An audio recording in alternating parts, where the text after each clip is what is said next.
नमस्कार दोस्तों। आज मैं आपके लिए एक ऐसी कहानी लेकर आया हूं जो आपको रातों की नींद उड़ाने पर मजबूर कर देगी। आपने भूत या कहानियां तो बहुत सुनी होंगी, लेकिन जो डर इस कहानी में है वो शायद पहले कभी महसूस नहीं किया होगा। इसीलिए अगर आप हमारी कहानियों के सच्चे फैन हैं तो चैनल को अभी सब्सक्राइब करें और वीडियो को लाइक करें, क्योंकि ये कहानी आपको अंदर तक झकझोर कर रख देगी। आप सुन रहे हैं गुप्त तहखाना, एक शापित रहस्य। यह कहानी रवि, उसकी पत्नी संजना और उनके बेटे अर्जुन की है, जो शहर की भीड़भाड़ से दूर गांव की एक पुरानी हवेली में आकर बसते हैं। हवेली देखने में बड़ी और भव्य थी, लेकिन गांव के लोगों का कहना था कि इस घर में अजीब घटनाएं होती हैं। रवि ने इसे अंधविश्वास समझा और अपने परिवार के साथ यहां रहने लगा। सब कुछ सामान्य था, लेकिन फिर एक दिन अर्जुन ने हवेली के अंदर एक तहखाना खोज निकाला और तभी से चीजें बदलने लगीं। एक दिन रवि और संजना को रवि के चचेरे भाई की शादी में जाना था, जो पास के एक गांव में हो रही थी। पूरा परिवार इस शादी के लिए उत्साहित था, लेकिन अर्जुन वहां जाने के लिए तैयार नहीं था। अर्जुन का कहना था कि उसे वहां अजीब महसूस होता है, क्योंकि जब भी वह पहले अपने चाचा के घर गया था तो उसे किसी के फुसफुसाने की आवाजें सुनाई देती थीं। रवि और संजना ने उसे समझाने की बहुत कोशिश की, लेकिन अर्जुन जिद पर अड़ा रहा। आखिरकार उन्होंने उसे हवेली में ही छोड़ने का फैसला किया और हिदायत दी कि वह घर के अंदर ही रहे। अर्जुन पहले तो अपने कमरे में मोबाइल पर गेम खेलता रहा, लेकिन थोड़ी देर बाद उसे एहसास हुआ कि घर में अजीब सी शांति थी। हवेली के बड़े हॉल में दरवाजे अपने आप चरमराने लगे और खिड़की के शीशे हल्के हल्के कंपन करने लगे। अर्जुन को लगा कि यह सब हवा की वजह से हो रहा है, लेकिन फिर उसने कुछ ऐसा देखा जिसने उसके रोंगटे खड़े कर दिए। एक परछाई सीढ़ियों के नीचे के अंधेरे में खड़ी थी। पहले उसने सोचा कि यह उसकी आंखों का धोखा है, लेकिन जैसे ही उसने टॉर्च की रोशनी वहां डाली, कुछ भी नहीं था। थोड़ी देर बाद अर्जुन को फिर से वैसी ही फुसफुसाने की आवाजें सुनाई देने लगीं। आवाजें धीमी थीं, लेकिन इतनी स्पष्ट कि उन्हें नजरअंदाज नहीं किया जा सकता था। अब अर्जुन डरने लगा था। वह उठकर हॉल की ओर बढ़ा। तभी उसकी नजर उसी लकड़ी के ढक्कन पर पड़ी जिसे उसने कुछ दिन पहले खोजा था। उसे महसूस हुआ कि यह आवाजें यहीं से आ रही थीं। पहले तो वह पीछे हट गया, लेकिन जिज्ञासा से मजबूर होकर उसने धीरे धीरे ढक्कन को खोला। अंदर एक अंधेरी सुरंग जैसी जगह थी, जिससे ठंडी हवा बाहर आ रही थी। अर्जुन ने हिम्मत जुटाई और नीचे उतरने लगा। तहखाने के अंदर घुप अंधेरा था, लेकिन उसकी टॉर्च की रोशनी में उसने देखा कि दीवारों पर अजीब आकृतियां बनी थीं, जैसे किसी ने खून से कुछ चित्र बनाए हों। तहखाने के कोने में एक पुराना लकड़ी का ताबूत रखा था, जिस पर धूल की मोटी परत जमी थी। लेकिन तभी उसे अपने पीछे किसी की आहट सुनाई दी। कोई धीरे धीरे सांस ले रहा था। अर्जुन ने तुरंत टॉर्च घुमाई, लेकिन वहां कुछ भी नहीं था। तभी अचानक ताबूत का ढक्कन जोर से हिलने लगा। अर्जुन के दिल की धड़कन तेज हो गई। वह ऊपर भागने के लिए मुड़ा, लेकिन जैसे ही उसने सीढ़ियों की ओर देखा, वहां एक औरत खड़ी थी, काले कपड़ों में, झुकी हुई, चेहरा आधा छिपा हुआ। उसकी आंखें सीधी अर्जुन पर टिकी थीं। अर्जुन ने जोर से चीखने की कोशिश की, लेकिन उसकी आवाज गले में ही अटक गई। हवेली के बाहर तेज हवा चलने लगी थी। खिड़कियां जोर जोर से फड़फड़ाने लगीं और तभी दरवाजे के बाहर कार के हॉर्न की आवाज आई। रवि और संजना घर लौट चुके थे, पर जब उन्होंने अंदर जाकर देखा तो अर्जुन कहीं नहीं था। रवि और संजना जैसे ही हवेली के अंदर दाखिल हुए, उन्हें अजीब सा एहसास हुआ। घर में घुटन सी थी, जैसे हवा भारी हो गई हो। बिजली भी चली गई थी और हवेली के अंदर सिर्फ मोबाइल की टॉर्च की रोशनी थी। अर्जुन! संजना ने जोर से आवाज लगाई, लेकिन कोई जवाब नहीं आया। रवि का ध्यान हॉल के फर्श पर पड़ा, जहां तहखाने का लकड़ी का ढक्कन आधा खुला हुआ था। उसका दिल तेजी से धड़कने लगा। उसने तुरंत नीचे झांक कर देखा। तहखाने में घना अंधेरा था और ठंडी हवा ऊपर की ओर आ रही थी। बिना कुछ सोचे समझे रवि टॉर्च लेकर नीचे उतर गया। संजना भी घबराते हुए उसके पीछे आई। तहखाने में अजीब सी सड़ी गली बदबू थी। दीवारों पर अंधेरे में अजीब आकृतियां उभर रही थीं। तभी टॉर्च की रोशनी अर्जुन पर पड़ी, जो कोने में सिकुड़ा हुआ बैठा था। उसके चेहरे पर डर साफ झलक रहा था। संजना उसे देख दौड़ पड़ी। अर्जुन! क्या हुआ बेटा?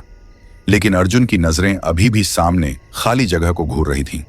उसके होंठ कांप रहे थे। उसने धीरे से कहा, मम्मा। यहाँ कोई और भी है। संजना का दिल धड़क उठा। उसने तुरंत अर्जुन को अपनी गोद में लिया और उसकी पीठ सहलाने लगी। लेकिन रवि का चेहरा गुस्से से लाल हो गया। अर्जुन, मैंने तुमसे कितनी बार कहा है कि ये बेकार के वीडियो गेम्स मत खेला करो। देखो, तुम्हारा दिमाग ही खराब हो गया है। क्या करने आए थे यहाँ? रवि ने अर्जुन की बात अनसुनी कर दी और झुंझलाते हुए बोला, बकवास बंद करो अर्जुन, अब चुपचाप ऊपर चलो। लेकिन अर्जुन की आंखें अभी भी पीछे अंधेरे में कुछ तलाश रही थीं, जैसे कोई वहां खड़ा हो और वो उसे देख सकता हो। संजना ने भी महसूस किया कि तहखाने के अंदर हवा ठंडी और भारी हो गई थी, लेकिन वह रवि के गुस्से की वजह से कुछ नहीं बोली। वे तीनों सीढ़ियां चढ़कर ऊपर आ गए और रवि ने झटके से तहखाने का ढक्कन पूरी ताकत से बंद कर दिया। तभी एक अजीब सी आवाज आई, जैसे लकड़ी के नीचे कुछ खरोंचा जा रहा हो। संजना ने रवि की तरफ देखा, लेकिन वह बिना ध्यान दिए सीधा ड्राइंग रूम की ओर बढ़ गया। अर्जुन अब भी डरा हुआ था। उसने अपनी मां का हाथ कसकर पकड़ रखा था और धीमी आवाज में कहा, मम्मा, मैंने देखा था। संजना ने झुककर उसके सिर पर हाथ फेरा। कुछ नहीं बेटा, तुम बस डर गए हो। लेकिन अर्जुन की आंखें अभी भी सहमी हुई थीं। रात का खाना खाने के बाद अर्जुन अपने कमरे में चला गया, लेकिन वह सो नहीं पाया। पूरे घर में अजीब सी शांति थी। हल्की हल्की हवा खिड़कियों से टकरा रही थी, लेकिन अर्जुन को ऐसा लग रहा था जैसे कोई धीरे धीरे उसके कमरे की ओर बढ़ रहा हो। उसे अपने कमरे के बाहर किसी की आहट सुनाई दी। उसने धीरे से चादर हटाई और देखा कि दरवाजे के नीचे किसी के पैरों की परछाई पड़ रही थी। वह डर के मारे कांपने लगा।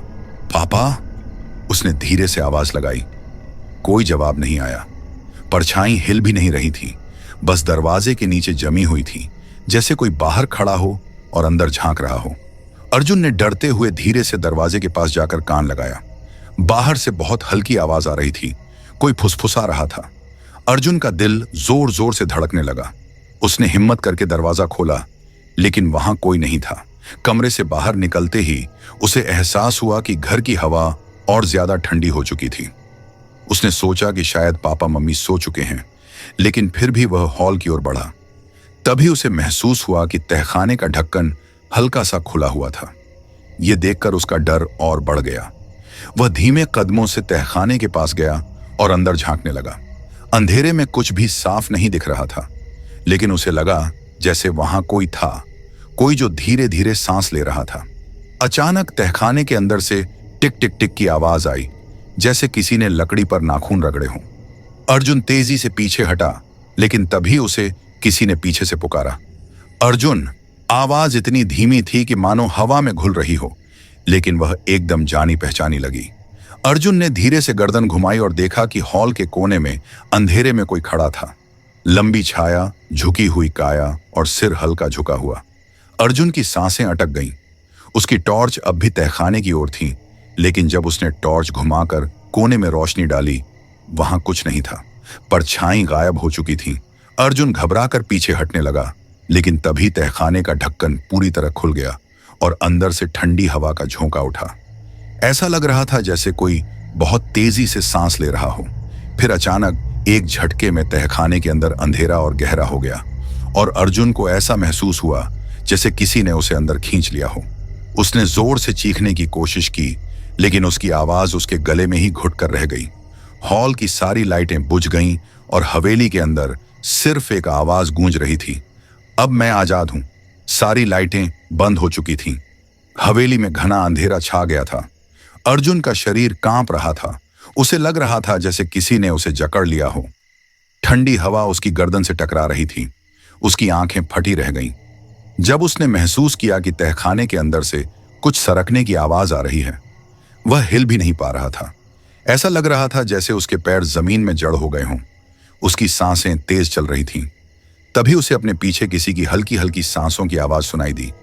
धीरे धीरे किसी ने उसकी पीठ पर ठंडी उंगलियां रखीं। अर्जुन की आंखों से आंसू बहने लगे। उसने जोर से चीखना चाहा, लेकिन उसकी आवाज गले में ही अटक गई। फिर अचानक सब कुछ शांत हो गया। हवेली में एकदम सन्नाटा छा गया। सिर्फ उसकी धड़कनों की आवाज सुनाई दे रही थी। अर्जुन ने हिम्मत करके सिर घुमाया, लेकिन वहां कुछ नहीं था। उसने तुरंत पीछे हटना चाहा, लेकिन उसके कदम जैसे जमीन ने जकड़ लिए हों। उसकी टॉर्च अब भी जल रही थी, लेकिन उसकी रोशनी मंद पड़ने लगी थी। फिर अचानक तहखाने के अंदर से एक घुटी हुई चीख निकली। मानो कोई अंदर बहुत दर्द में हो। अर्जुन के रोंगटे खड़े हो गए। उसने वापस ऊपर भागने की कोशिश की, लेकिन तभी एक जोरदार झटका लगा और उसका शरीर तहखाने के अंदर खींचने लगा। वह पूरी ताकत से खुद को बचाने की कोशिश कर रहा था, लेकिन कोई अदृश्य शक्ति उसे नीचे खींच रही थी। उसके नाखून जमीन पर घिसटने लगे। उसकी चीखें पूरे घर में गूंज रही थीं। तभी सीढ़ियों पर किसी के तेज कदमों की आवाज आई। रवि और संजना घबराए हुए दौड़ते हुए आए। उनकी टॉर्च की रोशनी में अर्जुन तहखाने के दरवाजे पर गिरा हुआ दिखाई दिया। संजना तुरंत दौड़कर उसके पास पहुंची और उसे कसकर पकड़ लिया। रवि ने तुरंत तहखाने का ढक्कन बंद कर दिया। अर्जुन बुरी तरह कांप रहा था। उसके शरीर पर ठंडे पसीने की बूंदें थीं। उसकी आंखों में गहरा डर था। संजना ने उसे अपने सीने से चिपका लिया, लेकिन अर्जुन अभी भी हाँफ रहा था, जैसे उसने कुछ भयानक देख लिया हो। रवि ने गुस्से से पूछा, अर्जुन क्या कर रहे थे तुम? यहां अर्जुन ने कांपती आवाज में कहा, पापा यहां कोई है। रवि ने झुंझलाते हुए कहा, अर्जुन बस बहुत हुआ। ये सब बकवास, मुझे पहले ही पता था कि ये सब तुम्हारे वीडियो गेम्स का असर है। अब सोने जाओ। अर्जुन कुछ कहना चाहता था, लेकिन रवि ने सख्ती से उसे चुप करवा दिया। अर्जुन संजना के साथ अपने कमरे में चला गया, लेकिन वह पूरी रात सो नहीं पाया। उसे ऐसा लग रहा था जैसे कोई अब भी उसे देख रहा है। उसकी खिड़की के बाहर हल्की हल्की सरसराहट हो रही थी। रात के करीब 3 बजे उसे लगा कि कमरे में कुछ हलचल हुई है। उसने धीरे से चादर हटाई और देखा कि उसके कमरे का दरवाजा धीरे धीरे खुल रहा था। हल्की चांदनी में दरवाजे के बाहर कोई खड़ा था, लेकिन उसकी आकृति साफ नहीं थी। अर्जुन के शरीर में झुरझुरी दौड़ गई। उसकी सांसें तेज हो गईं। दरवाजा धीरे धीरे और ज्यादा खुल गया। अब वह आकृति उसके कमरे के अंदर आ रही थी। अर्जुन ने डर के मारे अपनी आंखें बंद कर लीं, लेकिन तभी उसे अपने कान के पास ठंडी सांसों की आवाज सुनाई दी। किसी ने बहुत धीरे से कहा। अर्जुन फिर अगले ही पल कमरे में रखी सारी चीजें जोर से हिलने लगीं। खिड़कियां तेजी से फड़फड़ाने लगीं और एक जोरदार झटके के साथ सारी लाइटें बुझ गईं। हवेली के हर कोने से धीमी धीमी सरसराहट की आवाजें आने लगीं, जैसे बहुत सारे लोग फुसफुसा रहे हों। अर्जुन पूरी ताकत से चीख पड़ा। रवि और संजना घबराकर दौड़ते हुए उसके कमरे में पहुंचे, लेकिन अंदर घना अंधेरा था। टॉर्च की रोशनी में अर्जुन बिस्तर पर कांपता हुआ दिखा। संजना ने उसे हिलाया। अर्जुन क्या हुआ? लेकिन अर्जुन की आंखें चौड़ी हो चुकी थीं। उसका चेहरा सफेद पड़ गया था। वह बस दरवाजे की ओर इशारा कर रहा था। रवि ने तेजी से टॉर्च घुमाई, लेकिन वहां कोई नहीं था। लेकिन जैसे ही उसने टॉर्च बंद की, एक फुसफुसाहट उसके ठीक पास से आई। मुझे जाने दो। रवि के हाथ से टॉर्च गिर गई। हवेली के अंदर एक अजीब सी कंपी दौड़ गई। रवि ने तेजी से टॉर्च उठाई और चारों तरफ रोशनी डाली, लेकिन कमरे में कुछ भी असामान्य नहीं दिखा। संजना ने अर्जुन को गले लगाया। उसका शरीर अभी भी ठंडा था और वह कांप रहा था। रवि ने पानी का गिलास उठाकर अर्जुन को पकड़ाया, लेकिन उसका हाथ हिल रहा था। अर्जुन ने धीरे से गिलास पकड़ा और एक घूंट भरा। उसकी आंखें अब भी दरवाजे की ओर टिकी थीं। रवि ने सख्त आवाज में कहा, अर्जुन अब बताओ, आखिर हुआ क्या है? अर्जुन कुछ देर चुप रहा, फिर कांपती आवाज में बोला, पापा कोई मेरे कमरे में आया था। रवि झुंझला गया। कौन आया था अर्जुन? यहां सिर्फ हम 3 लोग हैं। अर्जुन की सांसें तेज हो गईं। उसने धीरे से कहा, मैंने किसी को देखा था, पहले दरवाजे के बाहर फिर अंदर। वो मेरे पास आ रहा था, लेकिन जैसे ही आपने लाइट ऑन की वो गायब हो गया। रवि ने गहरी सांस ली और सिर पकड़ लिया। संजना ने घबराकर कहा, रवि मुझे कुछ ठीक नहीं लग रहा। हमें इस घर में आए कुछ ही दिन हुए हैं और रोज कुछ ना कुछ अजीब हो रहा है। क्या हमें यहां से चले जाना चाहिए? रवि ने चिढ़ते हुए जवाब दिया, बस बहुत हो गया संजना। ये सब तुम्हारे और अर्जुन के दिमाग का वहम है। नया घर, नया माहौल, इसीलिए ऐसा लग रहा है। अर्जुन को वीडियो गेम्स की आदत लग चुकी है।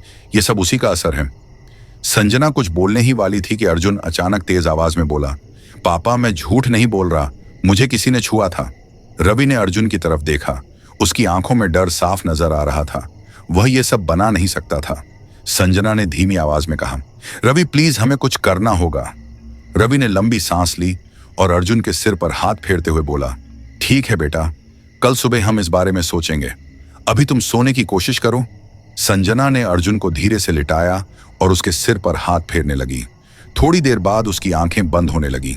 रवि ने संजना का हाथ पकड़ा और दोनों कमरे से बाहर आ गए। हॉल में पहुंचकर रवि ने धीमी आवाज में कहा, मैं नहीं चाहता कि अर्जुन और ज्यादा डरे।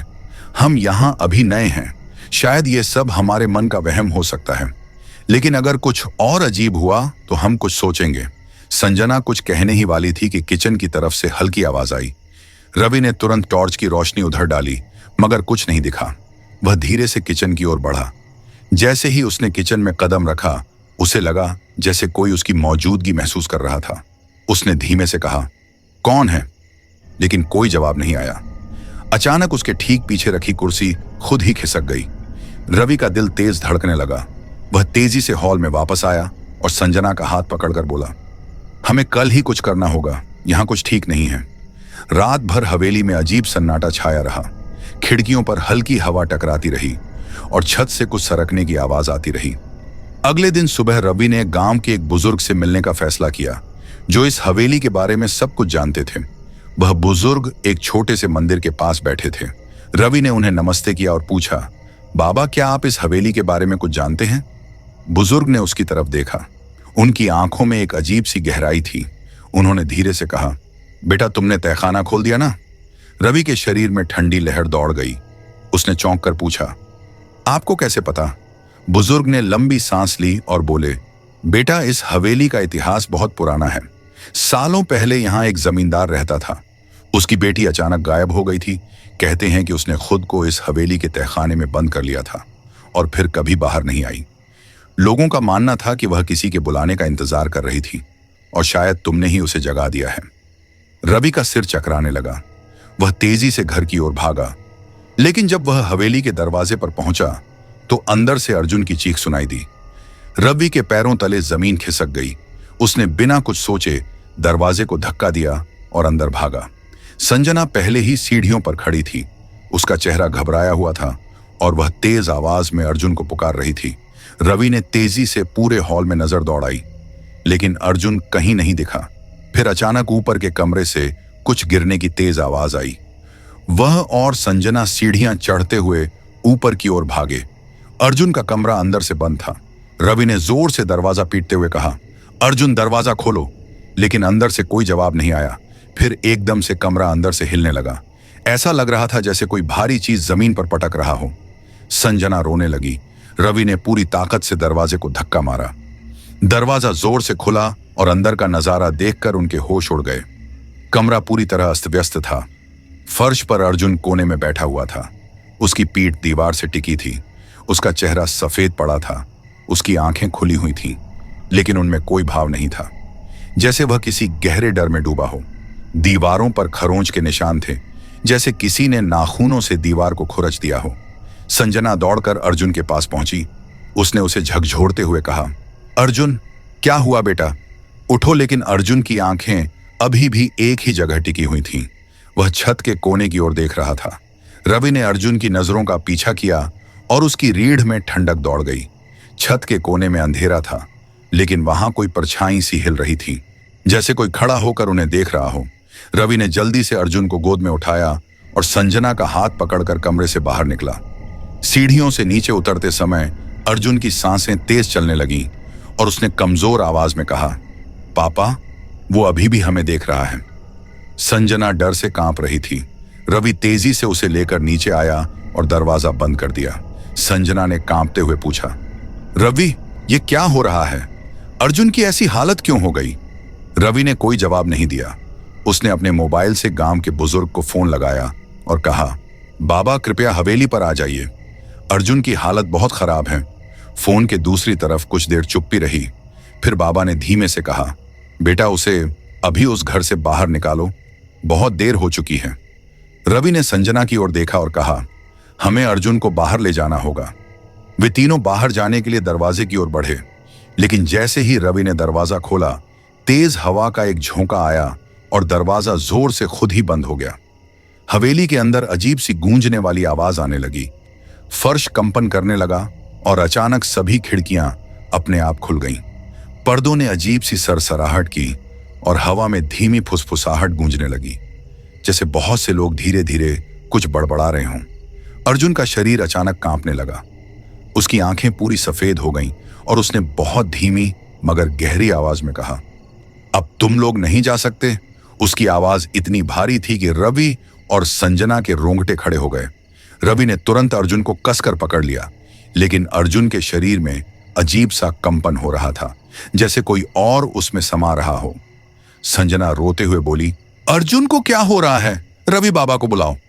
तभी अचानक हवेली के तहखाने का ढक्कन जोर से खुल गया और अंदर से गहरी ठंडी हवा निकलने लगी, जैसे किसी ने बहुत अंदर से लंबी सांस छोड़ी हो। रवि ने घबराकर तहखाने की ओर देखा और पहली बार उसे लगा कि वहां कुछ और भी था, कुछ जो अब बाहर आ चुका था। रवि और संजना के सामने अर्जुन का शरीर अचानक झटके खाने लगा। उसकी सांसें तेज हो गईं और उसकी आंखें पूरी तरह सफेद हो चुकी थीं। रवि ने घबराकर उसे पकड़ने की कोशिश की, लेकिन अर्जुन ने एक झटके में उसका हाथ झटक दिया और धीमी मगर भारी आवाज में कहा, अब तुम लोग नहीं जा सकते।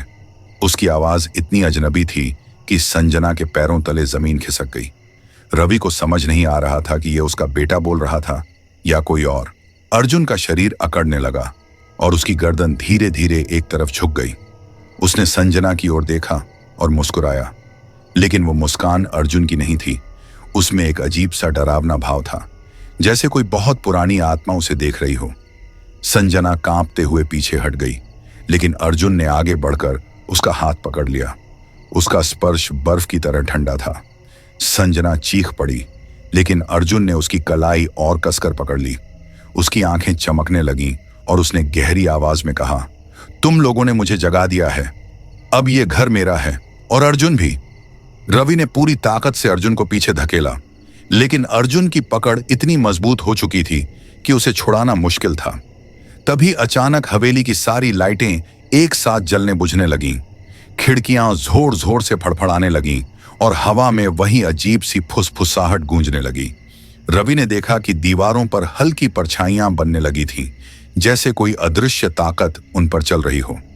तभी अर्जुन ने फिर से बात की, लेकिन इस बार उसकी आवाज और गहरी और डरावनी थी।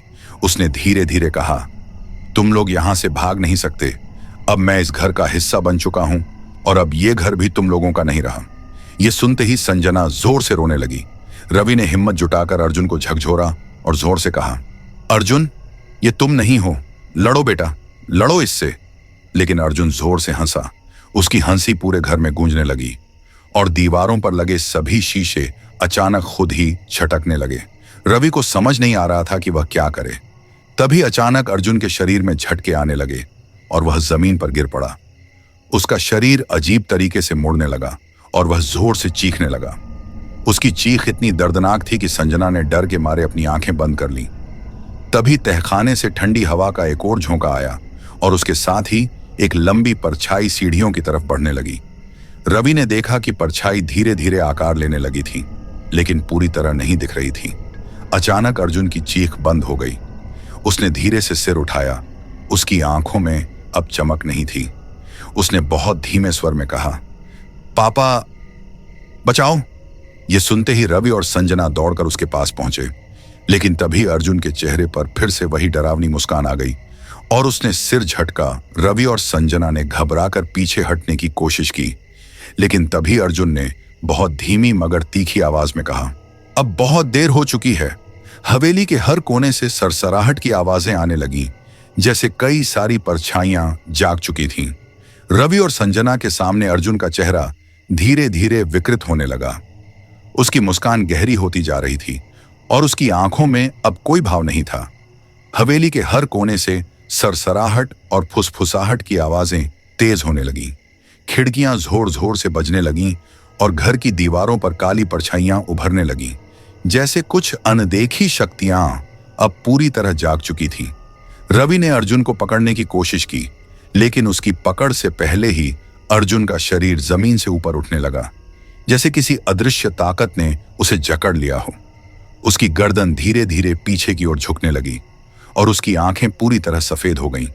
उसने एक आखिरी बार संजना की ओर देखा और धीमी मगर दर्दनाक आवाज में बोला, मम्मा मुझे बचा लो।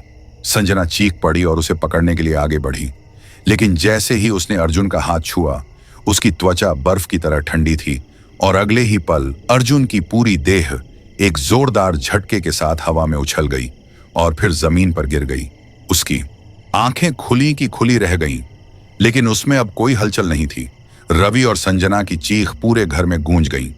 हवेली में अचानक सन्नाटा छा गया। हवा थम गई और खिड़कियां स्थिर हो गईं। तहखाने का ढक्कन जोर से बंद हो गया, जैसे जिसने भी अर्जुन को लिया था वह अब वापस जा चुका था।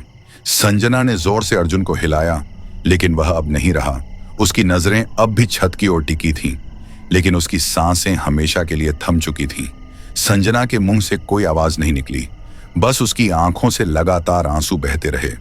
रवि के पैरों तले जमीन खिसक चुकी थी। उसने कांपते हुए अर्जुन को अपनी बाहों में भर लिया, लेकिन वह अब निर्जीव हो चुका था। हवेली में अब कोई हलचल नहीं थी, लेकिन दीवारों पर पड़े काले निशान गवाही दे रहे थे कि यहां कुछ ऐसा हुआ था जिसे कोई नहीं समझ सकता था। रवि ने कांपती आवाज में संजना की ओर देखा और धीरे से कहा, हमें यहां से निकलना होगा। संजना की आंखें अब भी अर्जुन के निश्चल शरीर पर टिकी थीं, लेकिन वह कुछ नहीं कह पाई। रवि ने धीरे से अर्जुन की आंखें बंद करने की कोशिश की, लेकिन जैसे ही उसने उसकी पलकें छुईं, दूर तहखाने से वही धीमी हंसी की आवाज गूंजने लगी, अब मैं आजाद हूं। रवि की गाड़ी तेजी से सुनसान सड़क पर भागी जा रही थी, लेकिन अंदर बैठा हर इंसान स्थिर था। संजना की आंखों से आंसू लगातार बह रहे थे, लेकिन अब उनमें कोई जोर से रोने की ताकत भी नहीं बची थी। उसकी गोद में अर्जुन का ठंडा शरीर पड़ा था। उसका मासूम चेहरा वैसा ही था जैसा हर रात सोते समय दिखता था, लेकिन आज उसमें कोई हलचल नहीं थी, कोई सांस नहीं थी। रवि का चेहरा बिल्कुल पत्थर जैसा हो चुका था। उसकी आंखें लाल थीं, लेकिन उसने रोने की भी हिम्मत नहीं जुटाई। उसकी उंगलियां स्टीयरिंग पर जमी हुई थीं, लेकिन उसकी पकड़ ढीली हो चुकी थी। उसे कुछ समझ नहीं आ रहा था कि वह क्या करे। उसकी पूरी दुनिया उसी पिछली सीट पर शांत पड़ी थी। उस बेटे को खोने का एहसास जिसे अभी कुछ घंटे पहले उसने हंसते हुए देखा था। उसकी खिलखिलाती आवाज अब बस यादों में रह गई थी। सड़क के दोनों ओर अंधेरा था।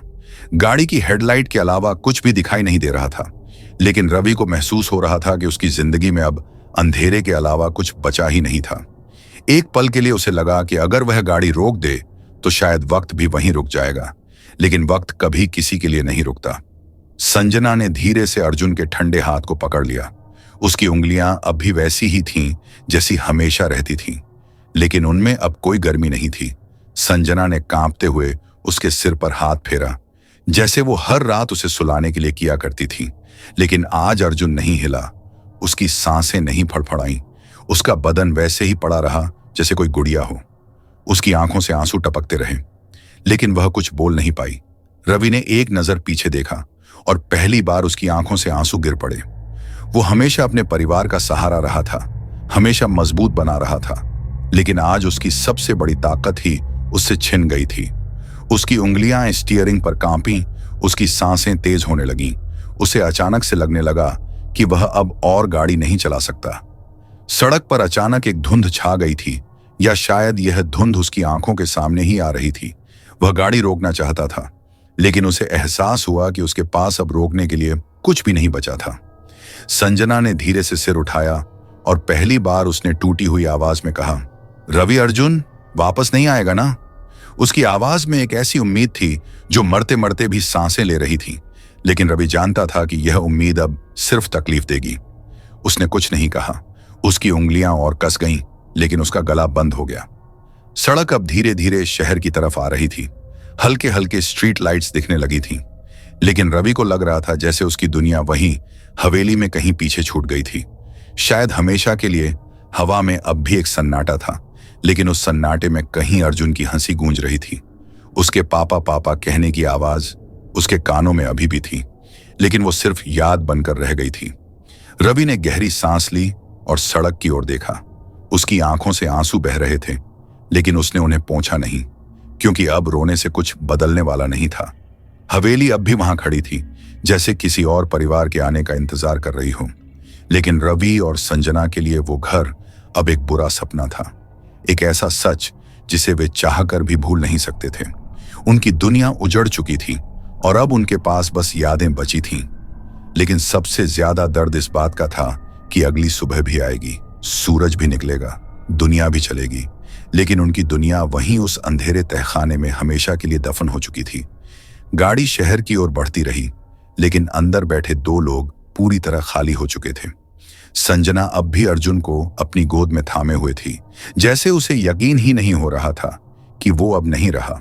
रवि की आंखें सूखी थीं, आंसू अब भी बह रहे थे, लेकिन अब उनमें कोई आवाज नहीं थी। वो समझ चुका था कि कुछ भी कहने सुनने से कुछ नहीं बदलेगा। उनकी दुनिया वहीं उस हवेली में खत्म हो चुकी थी और अब उनके पास बस एक सूनापन बचा था। धीरे धीरे शहर की रोशनी करीब आने लगी, लेकिन उनके लिए अंधेरा अब हमेशा के लिए रह गया था, क्योंकि जब आप अपनों को खो देते हैं तो फिर रोशनी का कोई मतलब नहीं रह जाता। कुछ घाव ऐसे होते हैं जो कभी भरते नहीं। कुछ कहानियां ऐसी होती हैं जिनका अंत बस दर्द के साथ लिखा जाता है। कभी कभी कुछ दरवाजे बंद ही रहने चाहिए, क्योंकि हर रहस्य को जानना जरूरी नहीं होता। कुछ चीजें ऐसी होती हैं जिन्हें छेड़ना अपने लिए विनाश को बुलाने जैसा होता है। लेकिन हम इंसान जिज्ञासु होते हैं। हम भूल जाते हैं कि हर जगह हमारे लिए नहीं बनी।